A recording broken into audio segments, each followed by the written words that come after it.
about wine glasses, the different kinds, and what wines you should serve in what.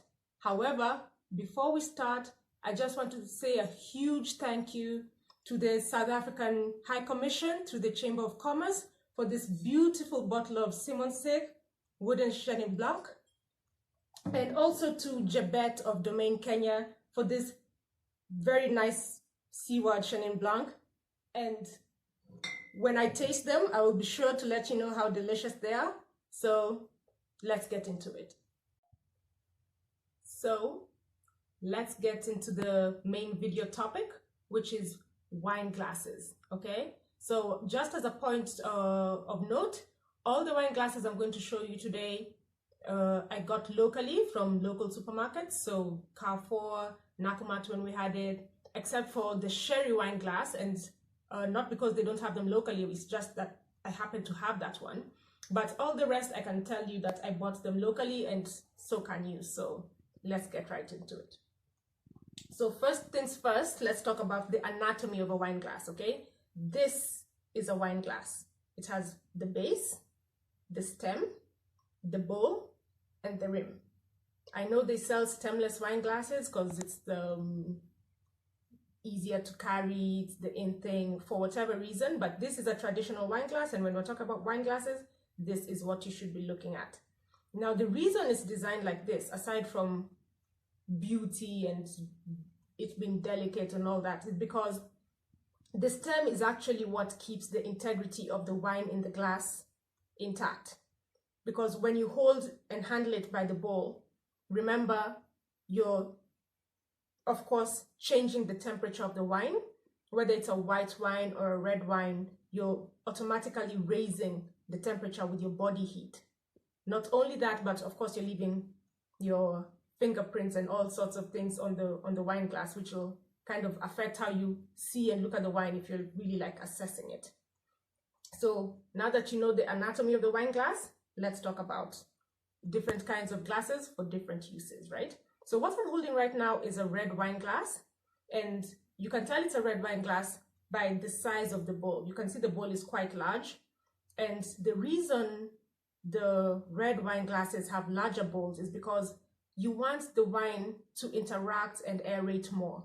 So red wines need more aeration and interaction with air. That's why we even decant them, just to loosen it up, to open it up so that it can express itself better. So you have this type of glass for your red wine, and that would be like, if you had this Barolo here, then you would pick this size wine and this shape of wine glass. So moving on to the white wine glass.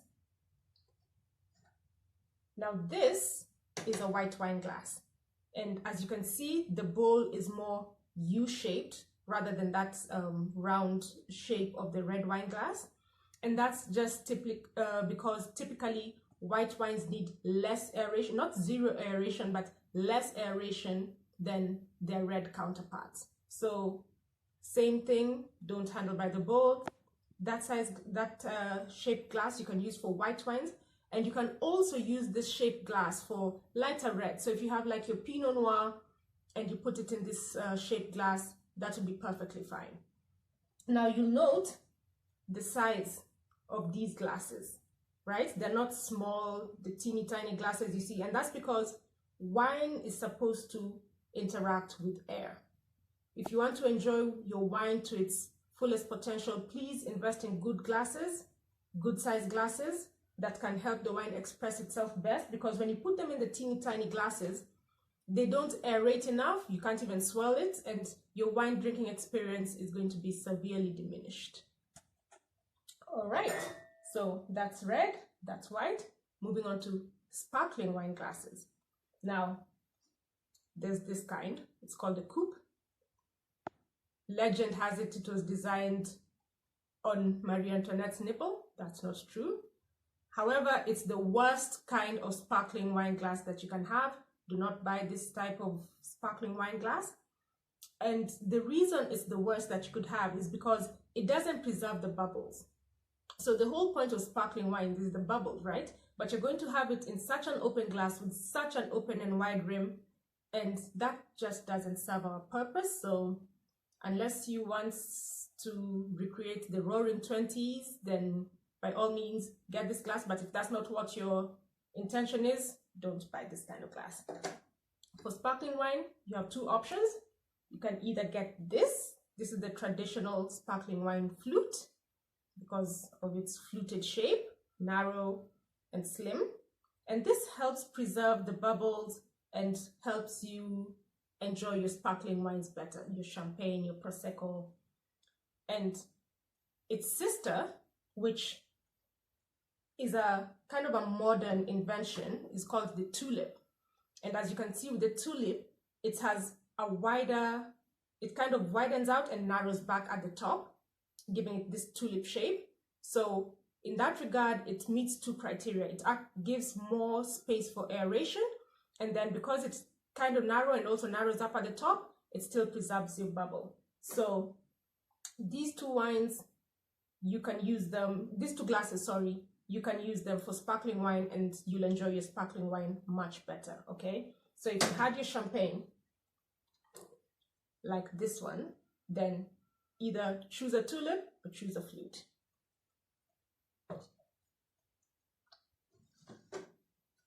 Now, aside from the sparkling wine glasses, we have the sweet wine. And when I talk about sweet wine, I'm not talking about the just naturally sweet wine that you would have, like the Moscato that we talked about last week. I'm talking about dessert wines, you know, something like this Beer and Oschlauser from Germany, or a straw wine or a Sauterne. Then in that case, you're going to use a smaller glass like this, because the servings of those wines are much smaller. And just in comparison with the typical white wine glass, you can see the size difference. A lot of people use this size glass to serve a still white wine, and that's not what you should do. Reserve this for your sweet dessert wines. Last but not least, we have our fortified wine glasses, okay? So this small size glasses is what you'd use for your sherries, your ports, like this. And that's what you'd serve here. So when you see them in the supermarket, that's what they're for, and that's for your fortified wines. Now, just to close out the video, just a few do's and don'ts. When you have your wine glass, remember to always hold it by the stem. Don't hold it by the bowl like this, because like we said, you're heating up the wine, you're leaving fingerprints. It's just not desirable. And it's just, this is the typical way of holding a wine glass. So, and I'm sure it's always cool, this is how they hold it in movies, but yeah, for at the table, this way, that way you don't compromise your wine. Like we said, don't serve the wrong wine in the wrong glass, because the wine won't show itself best. And if you wear lipstick, like me, then you want to try and keep that lipstick to one side of the rim, okay? Don't just go keep changing, because that kind of, you know, causes a mess that doesn't look so great. It's a struggle. So I think I've covered everything when it comes to wine glasses and the different, well, not everything, but the important bits when it comes to wine glasses and the different kinds of wines that you serve in those glasses. And again, if anything is not clear, you can always drop me a line and I'll be sure to address it. And guys, a lot of you guys are watching my videos and I love you for it and thank you. But please, please subscribe, like the video, comment, because that's what helps the YouTube algorithm. And thanks so much, guys. See you next time. Bye.